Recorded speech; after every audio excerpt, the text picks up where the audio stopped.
All right, guys, well, I'm back today with a very interesting watch made by Benyar. This is an Amazon or AliExpress special, and I've seen it pop up on a number of different websites, and I wanted to give it a try. It's more of a field watch or dress watch style, and it kind of diverts away from a lot of the divers I've been looking at lately. This is definitely a Rolex or Tudor Homage watch, and there are some styling cues that are very similar. The overall case diameter is about 41 millimeters, and then the band width is going to be 21 millimeters. Now, I didn't realize this when I picked up the watch, and it does come with a stainless steel band. I really don't like stainless steel bands, so I swapped out with a leather band, and it seems to do the job pretty good.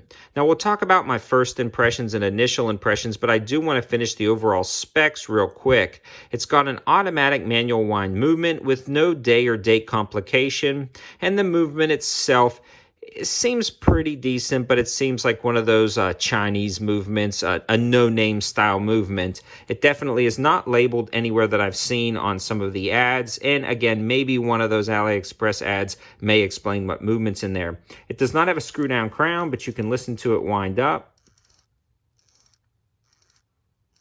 It sounds a little bit cheap. And it's thick. I feel like for like a dress watch, it should be a lot thinner than it is. It comes in at a case thickness of 14 millimeters, and the net weight is about 143 grams. Now, with all that being said, I really like the watch. There are a few downfalls. It's a little bit thick for my liking.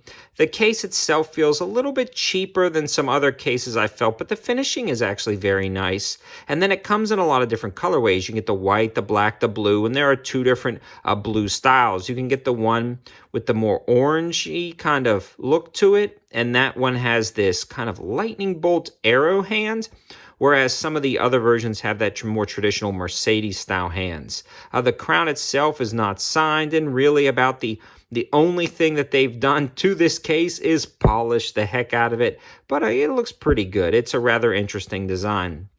And we'll take a look at the back one more time and kind of show you guys. It's labeled right there, and it is water resistant up to 50 meters, so maybe a quick dip in the pool or something like that. But again, for me, this is more of just an everyday dress style or field style watch. I like the way it looks, and I'm a pretty big fan. I'm going to pop it on my wrist and show you guys that real quick. So you guys can see it actually wears rather large, and that is something I noticed about this watch. There's not a ton of taper to it, so it's ultra flat, and it's really long when you measure the lug-to-lug distance, so that is something to consider. And for me, I've worn 43 millimeter watches before, and they fit a little bit better than this one does. So if you have really small wrists, even though it's only a 41 millimeter watch, it may be just a little bit big for you. But that, again, that stainless steel bracelet kind of tapers into it and flows nicely, but when you swap it to the leather, it almost drops like straight down off the bottom, so it makes it wear a little bit easier for me with the leather strap. Just something to consider. So in summary, guys, I'm a big fan of this watch, although there are some downfalls. The bracelet feels a little bit cheap. It's rather thick at 14 millimeters. The case feels just a little bit cheaper made than something like the Pagani designs or the Loreo on Amazon or that you can find on AliExpress, but overall it seems like a good quality. It seems to be keeping decent time, and the lume is, all right. Definitely nothing to write home about. Now, the good thing, though, about this watch is it does come in at about $50 to $55, depending on where you get it. And right now on Amazon, most of the options actually have an 8% clickable coupon. So that means you can get it for about $50 with free Prime shipping and get it here in a day or two.